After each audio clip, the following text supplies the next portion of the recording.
Simba nguvu moja, tembelea Ngorongoro. Tunaanza kwanza nguvu moja alafu ndio tuna Simba nguvu moja, tembelea Ngorongoro. Ndugu zangu wana Simba wa Arusha, kwa mara nyingine tena tunayo furaha kubwa Simba Sports kufika tena katika mkoa huu wa Arusha. Kwa msimu huu peke yake Arusha ndio mkoa ambao tumekuja mara nyingi zaidi kuliko mkoa mwingine wowote ule. Ukitoa Dar es Salaam, mkoa mwingine ambao tumekaa sana na tumefanya shughuli zetu sana za kimpira ni mkoa wa Dar es Salaam. Mpaka ndugu yangu Chiko amebahatika kupata mtoto mkoani Arusha. Ndugu zanguni, pamoja na pongezi na shukrani ambazo nimetaka niwafikishie kwa niaba ya viongozi wa juu wa klabu ya Simba, lakini vile vile kuwapa taarifa ya tukio kubwa ambalo tunakusudia kuja kulifanya hapa. Tunakusudia kufanya uzinduzi wa wiki ya Simba katika mkoa huu wa Arusha. Hivi Ngorongoro ni Arusha Manyara? Arusha ya kwetu ile. Baba. Tunatawi kule baba. Tunakusudia kufanya uzinduzi wa wiki ya Simba hapa katika mkoa wa Arusha, na kwa kipekee kabisa tumekusudia kwenda kuifanya katika Ngorongoro Crater. Tumechagua Ngorongoro ili kuliongezea thamani tukio letu hili. Kila mtu akisikia Ngorongoro, akisikia Crater, iko hamu fulani inampata ya kushiriki tukio hili. Tukifanya hapa Arusha ingeleta msisimko mkubwa, lakini tukifanya Ngorongoro Crater inaongeza msisimko zaidi na inaongeza ubunifu zaidi. Kwa hiyo tumechagua kwenda kufanya tukio hili katika hifadhi ya Ngorongoro chini kule Ngorongoro. Kwa wale ambao wanafahamu mandhari na mazingira ya Ngorongoro, pembeni ya bwawa la viboko wanaita Hippo Pool ama Ngoitoktok, pale ndipo ambapo tutafanya sherehe yetu ya uzinduzi wa wiki ya Simba. Tutaondoka Dar es Salaam tarehe 24 asubuhi. Tutafika hapa majira ya jioni. Tutawapitia wanasimba wenzetu wa hapa Arusha. Tutaondoka moja kwa moja kwenda kulala Karatu. Tumechagua kulala Karatu ili iwe rahisi asubuhi kuamka na kuingia Ngorongoro. Kwa hiyo tutalala Karatu, asubuhi yake majira ya saa 3 saa 4 tutaianza safari ya kutoka Karatu kuelekea moja kwa moja Ngorongoro.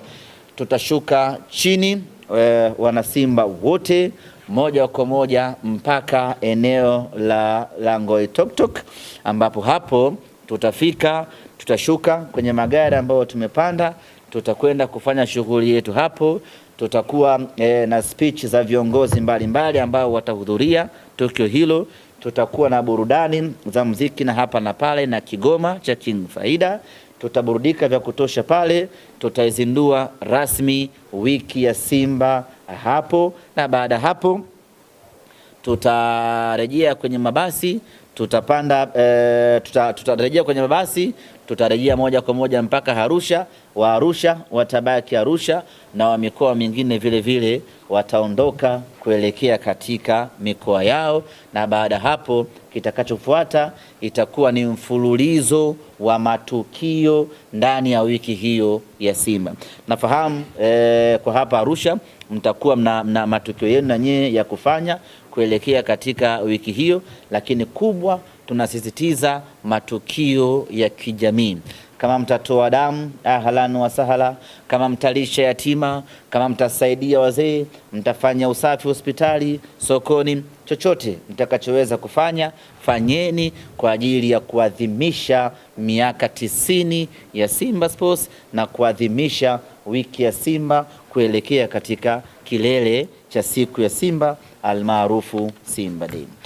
Utaratibu wa namna ya kwenda huko kwa hapa Arusha,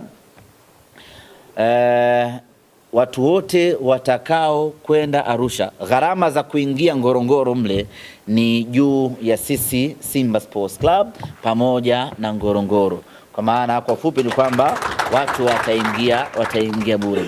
Tunaendelea kufanya mazungumzo hapa na viongozi tuone kama kuna ulazima walau watu wakachangia gharama za usafiri kutoka hapa Arusha kwenda mpaka Ngorongoro pamoja na kurudi, ambayo tunaamini haitakuwa bei ya kuumiza sana, kwa sababu baada hapo mtu anatakiwa anunue jezi, baada hapo mtu anatakiwa aende Simba Day.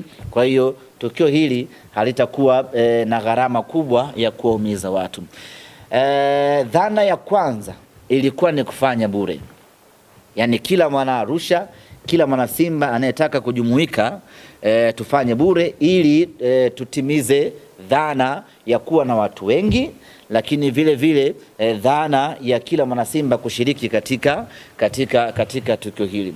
Lakini tumepata wasiwasi watu wanaweza wakawa wengi zaidi, alafu tukashindwa kulikontrol hili jambo, na kule kumbuka ni hifadhi, wanyama ni wengi. Tukienda bila utaratibu wa kutosha, hatari wa mtu hapa atashindwa kuangaliana usoni. Kwa hiyo tunafikiria kwenye kucontrol tutaweka walau nauli, ili atakayejimudu aweze kuhudhuria, atakayeshindwa atakuwa ameshindwa, lakini kiingilio ana nauli rafiki mno, ili kila mtu aweze kumudu na tupate wanasimba wengi zaidi. Kwa nini nimekuja kuzungumza na nyinyi? Kwa sababu nyie ndio wenye Arusha na nyie ndio wenye Ngorongoro. Kama watatoka watu wachache hapa, itakuwa mmetuangusha pakubwa. Tunategemea zaidi katika tukio hili kubebwa na watu wa Arusha. Gharama za usafiri nitawaachia viongozi, watachakata namna ya kupata usafiri hapa, gharama zake na nini, na kila mtu tuone anaweza akachangia kiasi gani ili watu waweze kwenda na kurudi kwa amani. Gharama za kulala hizo kila mtu kivyake, na unaweza ukachagua ulale ama usilale, lakini asubuhi tunataka uwe macho ili unaweza kama zako ukakesha tu bwana. Kwa kipengele cha kulala kisikuhusu. Ila asubuhi tunataka uwe macho ili tuelekee zetu wapi? Tuelekee hifadhi ya Ngorongoro. Kwa swala la nauli na waachia viongozi hapa wenyewe watachakata gharama itakuwa kiasi gani, mtatuambia ili tusaidie kutangaza, watu waweze kujitokeza kwa wingi. Lakini tunataka safari hizi ama uratibu wake utokee kwenye matawi. Tunachoamini ya kwamba kila mwana Simba wa Arusha ana tawi lake. Kama hana tawi, anatakiwa kuwa na tawi. Aweze kuwa mwana Simba alafu meheng tu, yani haujulikani wewe kwenu wapi. Hata madhehebu yana nafasi zake, si ndio bwana? Kuna Pentecoste, kuna sijua Lutherani, simenelewa kila sehemu ina jina lake. Asawezekana wewe kama mwana Simba alafu una tawi, yani wewe upogo tu. Tunafanya hivi ili kuhakikisha kwamba kila mwana Simba anapitia kwenye tawi, na matawi yanakuwa na wanachama wa kutosha, na matawi yanakuwa na nguvu. Kwa hiyo yote ambaye anahitaji kwenda Ngorongoro atapitia kwenye tawi lake, atawasiliana na viongozi wake, watajiorodhesha kwenye tawi husika, watampa katibu orodha, bana sisi Sanawari tuna watu 30 wanakwenda Ngorongoro, unafanyika utaratibu pamoja, tunakwenda kwa pamoja, tunarudi kwa pamoja, jambo linafana kwa namna hiyo. Baada ya kusema hayo, ndugu zanguni, mimi nimemaliza. Nawashukuru sana kwa ushirikiano wenu, lakini nategemea ushirikiano mkubwa zaidi tarehe 25 ya mwezi wa 7, kwa maana wiki 2 zijazo, ili twende kwenye tukio hili.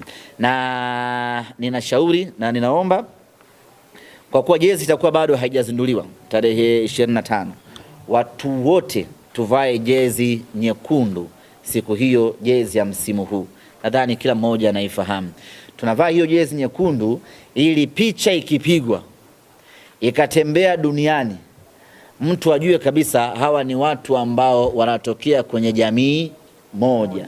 Sio kila mtu aje amevaa nguo zake kivyake, kila mtu aje amevaa jezi nyekundu. Tukitangaza tumefanya uzinduzi Ngorongoro, mtu anajua kabisa hawa ni Simba wamefanya uzinduzi Ngorongoro. Inakuwa ni rahisi kuiuza hiyo picha na kufikia malengo ya kuipromote Ngorongoro, yanakuwa yamefikiwa kwa 100%. Nasisitiza na nahimiza, najua tuna jezi nyeupe, tuna jezi ya blue, lakini siku hiyo tujitahidini wote tuvae jezi nyekundu, ili mtu akiona kwa mara ya kwanza tu anajua hawa ni Simba Sports Club. Na ukivaa jezi ya rangi nyingine utaliwa na Simba.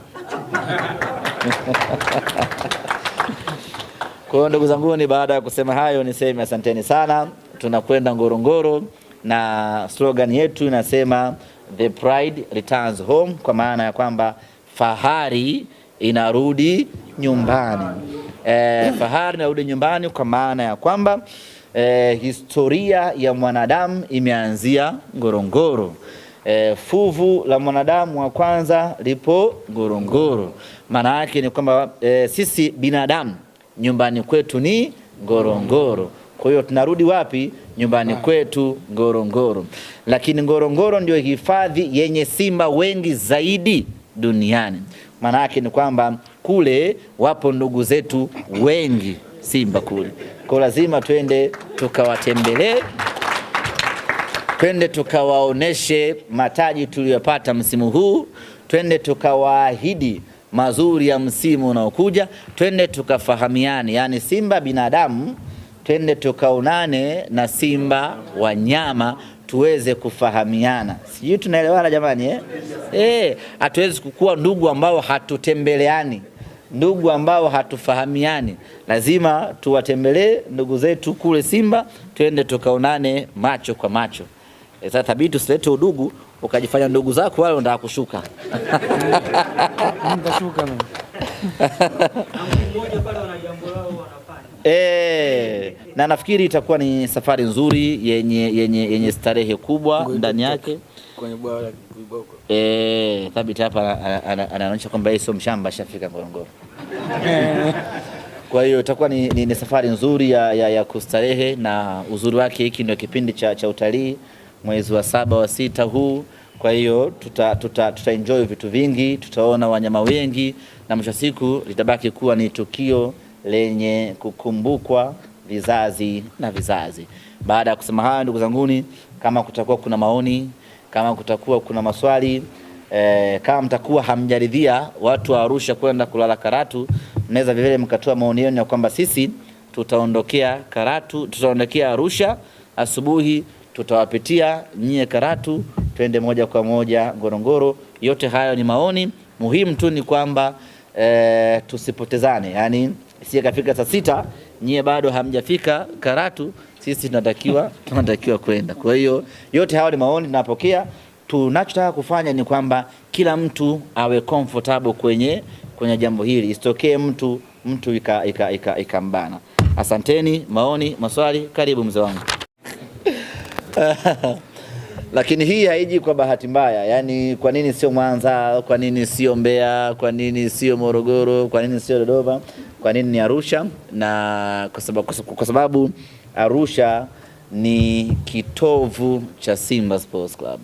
Na ukiangalia ukitoa Dar es Salaam, mkoa mwingine pekee ambao umeshawahi kuhodhi tukio la Simba Day ni mkoa wa Arusha pekee. Kwa hiyo yote haya ukiangalia kiundani utabaini ya kwamba sio matukio ya bahati mbaya, ni matukio yenye makusudi ndani yake. Na kwa nini? Ni kwa sababu Arusha ni sehemu salama sana kwa Simba Sports Club ukitoa Dar es Salaam. Hata wakati mwingine Dar es Salaam huwa panachafuka, huwa tunafikiria Arusha. Kuna wakati unaweza ukahama Chamazi ukaenda KMC, ukatoka KMC ukaenda Meja Isamuyo. Kote huko unaona wabaya wenu wanazidi kuwafatafata tu. Option inayokujaga huwa ni twendeni Arusha, kwa sababu Arusha ndio sehemu salama zaidi kwa Simba. Lakini siri moja niwaambie ya kuifanya Arusha kuwa sehemu salama kwa Simba ni umoja na mshikamano mliokuwa nao watu wa Arusha. Nimetembea mikoa mingi sana tangu nimekuwa kwenye hii nafasi. Niseme tu sio kwa sababu mko hapa, ni kwa sababu ya ukweli halisi ya kwamba Arusha mmekuwa na umoja na mshikamano na mapenzi makubwa, nyinyi kwa timu yenu na nyinyi wenyewe kwa wenyewe. Sijawahi kusikia ni kiongozi, kwa sababu ndio mwenye dhamana na anawajibika kuwaambia watu kwa nini Simba imefanya vibaya. Ipo mtu tamsikia anasema sisi tunaumia zaidi kuliko viongozi. Wewe hakuna atakaye kuuliza kwa nini Simba imefanya vibaya. Kwa hiyo na nyinyi wenyewe mkigeuka kuwasulubu viongozi wenu, viongozi wanakuwa kwenye wakati mbaya zaidi. Na mnapojitokeza kuwatukana na kuwadhalilisha viongozi wenu, ndio inakuwa faida zaidi kwa wapinzani wetu, na wenyewe wanapitia umuhumu na kuzidi kutusambaratisha. Lakini bahati nzuri ni kwamba yote hayo kwa hapa Arusha hatujawahi kuyaona, na niwasisitize, niwaombe, niwahimize muendelee kuwa na umoja huo na msingi halisi wa kusema kwamba kuna huo umoja ni kila tukija hapa tukiitisha mkutano wa viongozi wa matawi Arusha, wanakuja viongozi wale wale, wanakuja watu wale wale. Maana yake ni kwamba kiongozi huyu ameendelea kuaminiwa kwenye tawi lake, hajafanyika mageuzi wala mapinduzi, na ndio maana kila wakati anakuja huyo huyo kuwakilisha kwa ajili ya wanachama wenzake wa tawi lake. Lakini kubwa ni viongozi mliokuwa nao, kwa maana mwenyekiti Thabit pamoja na mwenyekiti James pamoja na katibu Thabit na mjumbe hapa bwana Teo, wamekuwa ni viongozi vinara kwenye kujenga umoja na mshikamano. Kama viongozi watatetereka, hakuna wajumbe, hakuna wanachama ambao wataweza kusimama kwenye msingi mmoja. Lakini uongozi ukiwa imara, viongozi ukiwa sawa sawa, ni rahisi kwa wajumbe na wenyewe kufuata ule msingi ambao viongozi wenu wameuweka. Na kwa hapa Arusha kuna hali kubwa ya kuheshimiana. Sijajua mzee wangu pale ni mtu mzima, lakini anamheshimu Thabit kwa sababu tayari ameshapewa mamlaka na ndio katibu wa mkoa na kila kitu kinakwenda sawa sawa. Mama Kichuya hapo ni mtu mzima, lakini anamheshimu James kwa sababu ni mwenyekiti wa Simba Arusha. Kwa hiyo hiyo attitude ya kuheshimiana kwa wanachama wenyewe kwa wenyewe na viongozi muiendeleze kwa maslahi mapana ya Simba Sports Club. Kama kila mkoa utakuwa mchungu, maana yake Simba atakosa pa kukimbilia. Kwa lazima kuwe kuna mkoa ambao kuna amani. Mambo yakishakuwa huko yamevurugika, sabuni imechafuka na maji yameloa, nasema acha twende wapi? Twende Arusha tukapate amani. Msimu huu mmekuwa sehemu ya mafanikio ya Simba. Kupitia Arusha tumefanikiwa kufika fainali ya kombe la shirikisho la CRDB na tukafanikiwa kuchukua ubingwa wa kombe la CRDB, na tukasema kombe hili acha twende nalo Arusha ili wana Arusha wenyewe wakalione. Tulitamani tungefanya paredi kubwa hapa Arusha, tukapita mtaani tukawakoga watu, lakini mazingira, muda na nini imekuwa mbanano. Tukasema pamoja na yote, lakini walau kombe lifike Arusha, kwa sababu kupitia Arusha ndio tulifuzu kutoka hatua ya 16 bora, tukamfunga Dodoma Jiji hapa kwenye mechi ambayo iliaminika kuwa ngumu, kwenye mfupa mgumu wa Dodoma Jiji. Kila mmoja alikuwa ameshajikatia tamaa kutokana na matokeo ya mechi ya kwanza ya sisi na Dodoma Jiji, lakini mechi ikaja hapa Arusha na wana Arusha mkatupeleka hatua ya robo finali tukimfunga Dodoma Jiji mabao 3. Lakini haikuishia hapo. Tukaja hapa tena hatua ya nusu finali dhidi ya Coastal Union. Coastal akiwa ametoka kuitoa timu ngumu kwenye robo finali. Tukiamini mechi itakuwa ngumu, mechi ikaja hapa Arusha na Coastal akasambaratika bao 4 safi kabisa na mnyama akaenda hatua ya finali. Sasa yote hiyo ni nguvu ya wana Arusha. Yote hiyo ni support ya wana Arusha ndiyo ambayo ikatupeleka sisi hatua ya finali, na baada ya kufika finali tukamaliza kazi, tukachukua na ubingwa wenyewe. Tumekuja nao hapo, ushahidi wenyewe huo, kila mwana kiongozi wa tawi hapa apate kumbukumbu hiyo. Lakini mtuambie kwa wanachama wenu kwamba tulitamani tupite na kombe hili mitaani, ili kila mwana Arusha ambaye alitoa mchango wake wa hali na mali kuisaidia Simba kufika fainali na kuchukua ubingwa huu apate fursa ya kuliona. Lakini mtuombee radhi ya kwamba muda umetubana kweli kweli. Ndugu zanguni, wakati kipindi kile bado fainali haijatajwa, mikoa ikawa inapendekezwa, Arusha na yenyewe ikawa inatajwa. Nikawa naomba kwa Mungu wajichanganye hapa TFF wapeleke Arusha. Nikawa naomba dua hiyo, TFF walete fainali hapa Arusha.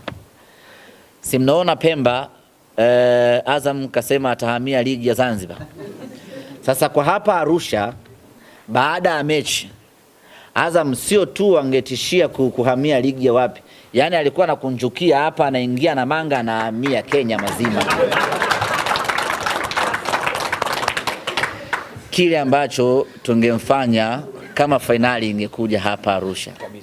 Tunajua namna gani ya kuishi hapa Arusha, namna gani ya kucheza hapa Arusha, mizizi yote ya hapa Arusha tunaifahamu. Kwa hiyo wangeileta tu fainali hapa, na kwambia muda huu ndugu yetu Azam angekuwa Kakamega.